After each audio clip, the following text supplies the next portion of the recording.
因为很多的病人在我们精神科病房急性住院期间，他都很好睡哦，但是出院之后，医师我回家又睡不好了。世界唯一的就是精神科病房是没有手机，也没有 WiFi 可以用，里面没有插座，没有电线。对，精神科病房相对是一个电磁波少的地方，干扰最低的地对，方。我们叫避难所。会不会出院之后就多了这个因素？包括大学教授啊，包括政府单位都会说电磁波无害，无害是无害啦，但是累积久了，可能对某些敏感族群是有事情的，因为它可能透过睡眠品质的影响，接下来很多身体器官的慢性病，我们在怀疑也是从电磁波的累积开始，而且我们自己不知道。对，所以有人把电磁波称作会不会它是香烟2.0？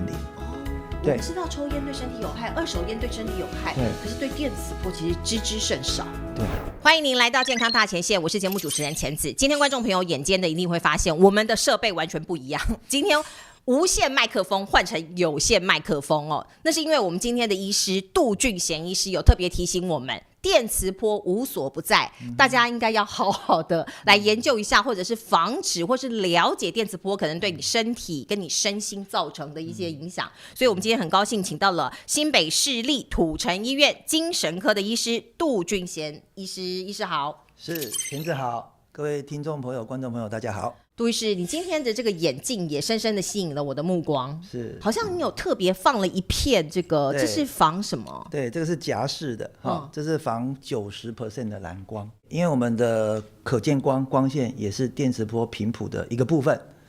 那大家都知道蓝光对我们的一些包括生理时钟啊、褪黑激素的干扰。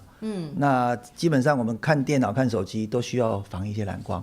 哇，医师你是精神科的医师，可是为什么你会关注电磁波？这跟精神科好像不是完完全全吻合的。其实做一位医师啦，最重要就是要帮病人解决问题。能够帮他解决问题，就是我们最大的一个安慰。所以不管是药物的方面，不管是心理治疗、行为治疗、卫教，或者是一些同理心，但是最终呢，我们发现就是说，其实很多失眠的人、自律神经失调的人，其实关系到他的环境里面的，尤其是电磁波这一块。因为很多的病人在我们精神科病房急性住院期间，他都很好睡哦。前面1-2个礼拜住院之后就超级好睡，也不用吃那么多的安眠药。但是反观出院之后，不到1-2个礼拜，他要来门诊告诉医师说：“医师，我回家又睡不好了。”那我们就开始纳闷了，奇怪，你住院期间都可以睡得好，那出院之后为什么那么快又要求他加药、加安眠药 ？OK， 那最后我就请他把房间的照片照过来，那一看，哇，床头旁边有延长线，充电充手机，那床尾衣柜上面有个 WiFi， 那斜对角有个电脑桌，那大概都是离床比较近，不到1-2公尺。那这个部分我们就会开始怀疑，会不会出院之后就多了这个因素？因为住院期间是没有手机的，那也没有 WiFi 可以用，也没有任何的插座电线可以用，里面没有插座，没有电线。对，世界唯一的就是精神科病房相对是一个电磁波的少的地方，干扰最低的地方，对，我们叫避难所。这么巧。那内外科一定床头都有插座，是要急救啊，病人要充手机啊，电动床。对，我们精神科的床是不是电动的？不插电的，完全不插电。对，所以反正是一个非常 pure、非常纯粹的一个环境。没错。难怪今天医师有特别要求我们工作人员说，一定要把这个麦克风如果有换成有线的，对，就不要用无线的，因为以前我们都是夹那个无线的麦克风，不要。可是你这样子，我们看是不是有点矫情？因为我们现场有好多摄影机，有好多灯光，不是赶快，不就一样吗？灯光的部分跟这个有线、无线又有差别，因为它频率不一样。频率对，如果是无线的装置的话，它就是高频率的无线电波。那灯光这个部分是可见光，还有它的交流电压，这两个性质不太一样，所以就是说能免则免啊，少一样是一样，就尽量减少。对，因为环境中这么多压力来源。PM2.5 啊，塑化剂啊，溶剂、农药、病菌一大堆，这么多样一直在攻击我们，造成我们身体很多压力，就是穷于应付，所以我们宁可知道一样就可以减少一样。我了解了，我们会生病，我们有一大堆的癌症啊，各种疾病，其实就是这么多的毒素环境里面在攻击我们，综合效果。所以我们不需要有那个压垮骆驼的最后一根稻草。所以尽量可以拿掉的就先拿掉。对，没错。所以这就是医师在提倡的一个叫做小电大地，尽量把这些东西减到最低最低。那特别我们今天关注在电磁波这个议题哦。那可不可以先聊一下医师你自己的这个 realize，你自己怎么样开始落实？就是你刚刚讲的减少电磁波，比如说尽量不要暴露在电磁波的环境，那是一个什么样的契机？OK，其实我本身大概10岁左右，或者说小学以前，就是不容易入睡，就是这么小，对，就很奇怪。你是敏感体质？这个就是之前都没有答案，直到我45岁，就是10年前，这个答案才明朗化。怎么说呢？我的同学大概3秒钟、10秒钟入睡，我也是。OK， 恭喜你。很难入睡的人，就是一定有个什么东西在干扰他，不管是体质也好，或者环境也好，这一定要去探讨。但是直到45岁，我看了《接地气》那本书，我才了解原来人类都是穿着塑胶鞋嘛，所以跟大地绝缘太久了，身体会累积蛮多的静电。那我那一天就是晚上9点去公园，踩那个湿湿的草皮，才大概30-40分钟，就赤脚。对，晚上回来洗个澡，砰，跟你一样3秒钟入睡。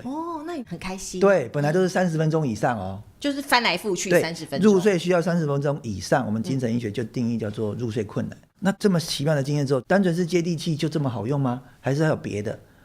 就是开始探讨到电压，如果床头有些是电线插座，有可能会造成人体电压吸收过高，那电压过高就会容易失眠。OK， 对，那从这样慢慢的探讨，再加上实验仪器到病人家里去检测，发现帕金森症、失眠、自律神经失调很多刚好床边都有这些延长线。所以你就是慢慢了解，这可能是原因之一，就干扰我们的包括这个睡眠，帕金森症心血管疾病都很多。对，所以这应该算是一个非常新的研究领域，我可以这样讲吗？基本上电磁波的研究已经40-50年，1万多篇，但是还没达成共识。所以一部分的人认为说有害，要尽量避免；一部分人说没事儿，流行病学调查或者是临床证据不足。所以 WHO 现在还是认为说，可以谨慎预防，就尽量谨慎预防。但是目前的科学证据没有结论，是没有共识，是就是意见分歧啦。对，那像这个杜医师，你是认为是有关联性的，所以你才会往这个方向在这个研究避免自己身体力行嘛。那你刚刚讲说你对电磁波很敏感，那是你身体会出现哪一些反应？对，好，第一个最明显就是入睡翻来翻去很久，那隔天就很疲劳，就会腰酸背痛。再来就是容易荨麻疹，所谓的荨麻疹是一种特殊形态的，是一抓，会有一条线浮起来的那种，那叫皮肤化纹症，化了就有纹路出来。那个其实很大部分跟电磁波有关，因为每个人他的弱点在哪里，他表现出来的是不一样，所以基本上可以分类到17个大症状。精神科来讲就是说忧郁、焦虑，然后容易发脾气。所以小心哦，搞不好你家谁容易发脾气，就可能电磁波敏感症。不是说什么更年期才会这样。对，很多原因，其中一个原因要纳入电磁波这个想法。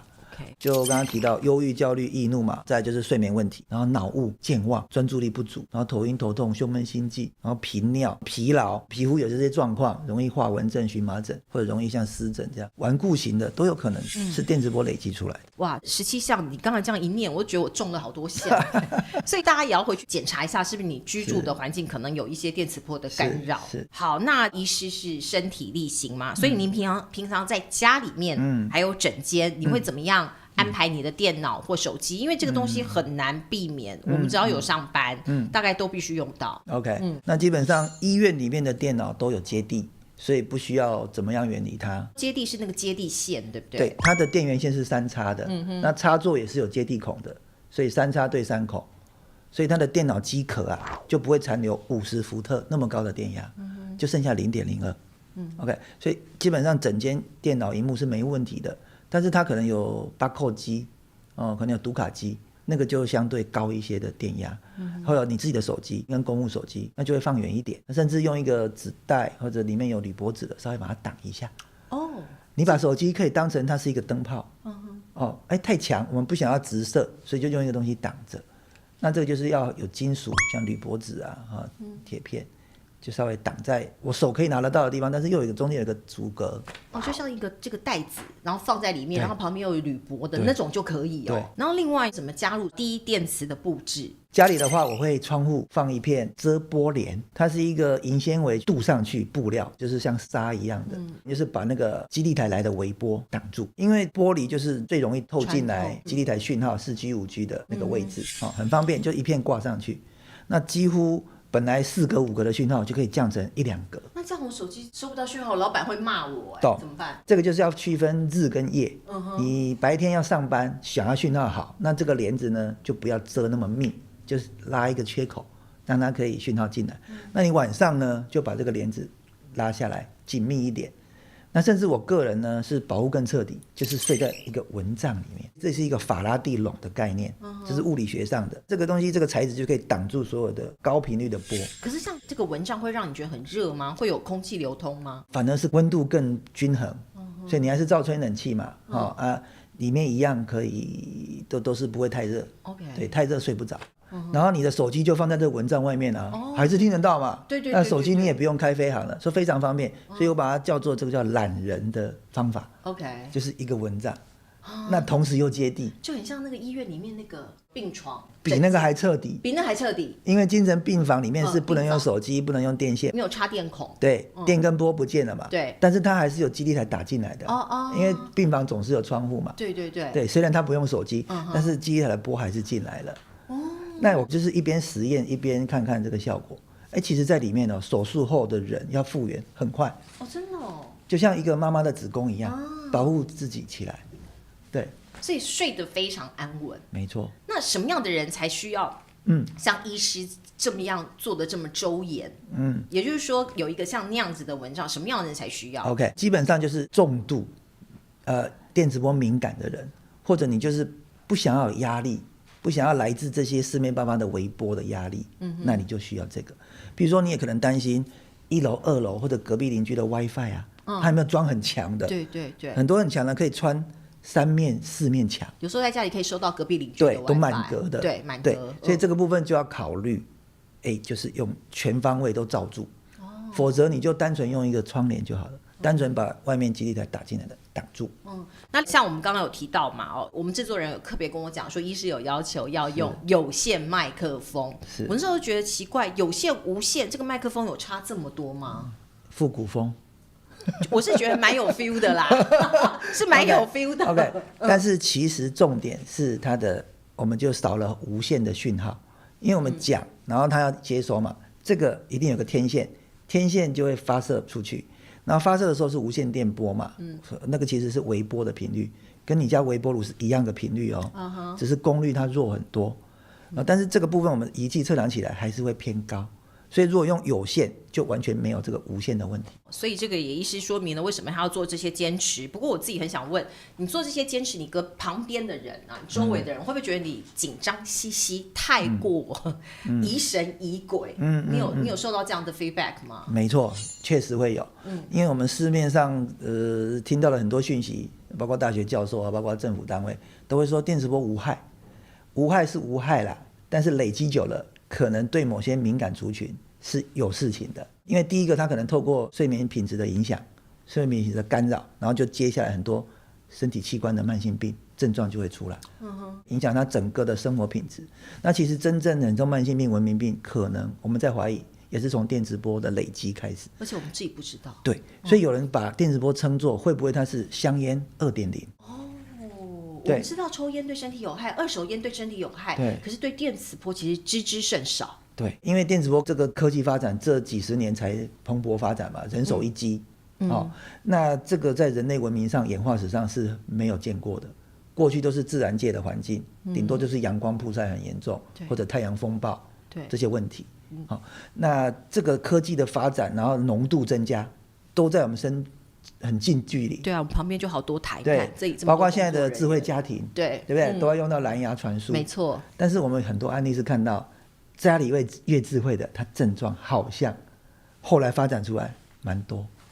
那我们是不是应该回归原始生活？那年轻人刚开始用很新奇，没问很开心题，但是累积一阵时间，可能半年1年，有状况。临床上很多案例是戴蓝牙手表的，对蓝牙，因为现在很多运动不同品牌，蓝牙他戴了10几年，嗯，他日也戴夜也戴，除了洗澡拿下来，很多都这样。对，然后他就来说，我心脏刺刺的，闷闷的，呼吸也就有点喘了，不舒服。心脏科排了检查都没事，那我睡眠品质也这几年都不好，来求助。那我们就问到这个问题，然后请他先实验看看。所以我们还是请他实验哦，不能铁口直断说啊，你就是这个影响，不然他会反弹。我的科技生活，我这个不可能离开3C 嘛，对，你叫我都不要用，就对不近人情。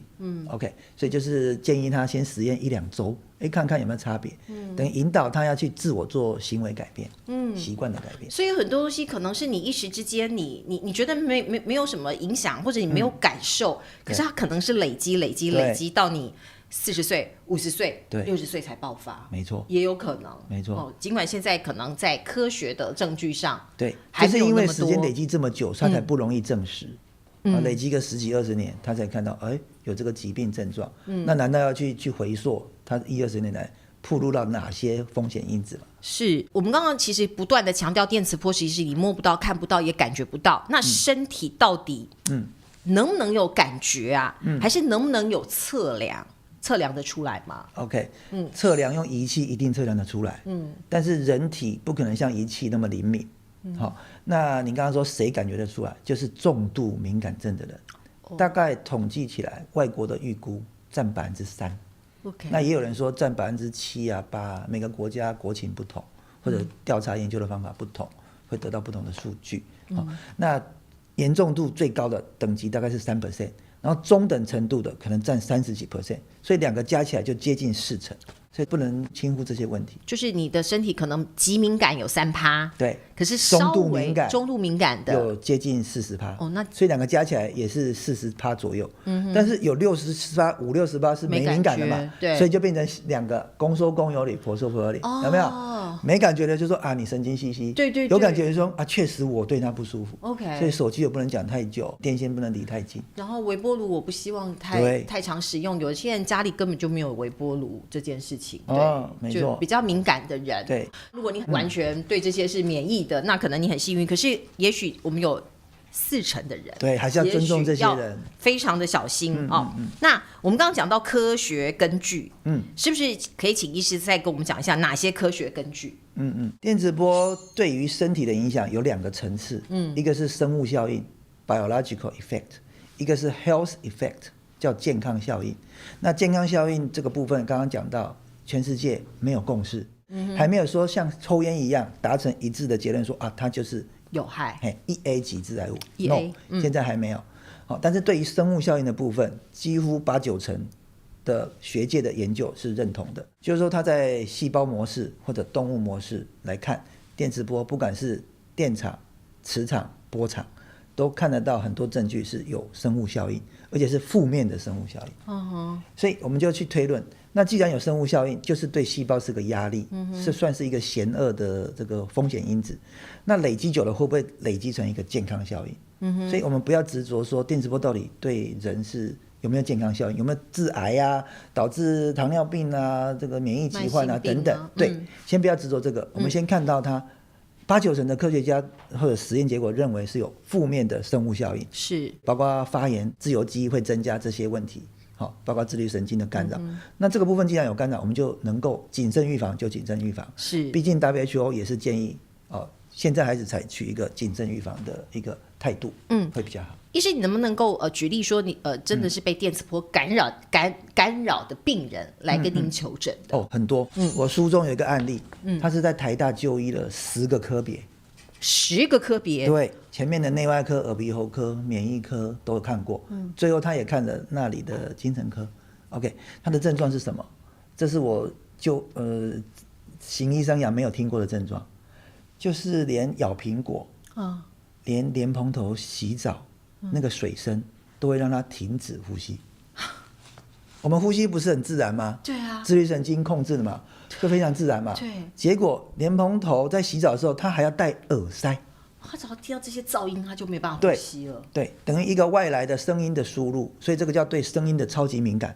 这个也是电磁波敏感症的一个症状，也是自律神经失调的一个症状。那么就替他找原因嘛，除了药物一定要给他稳定神经之外，好，请他把房间照片照过来。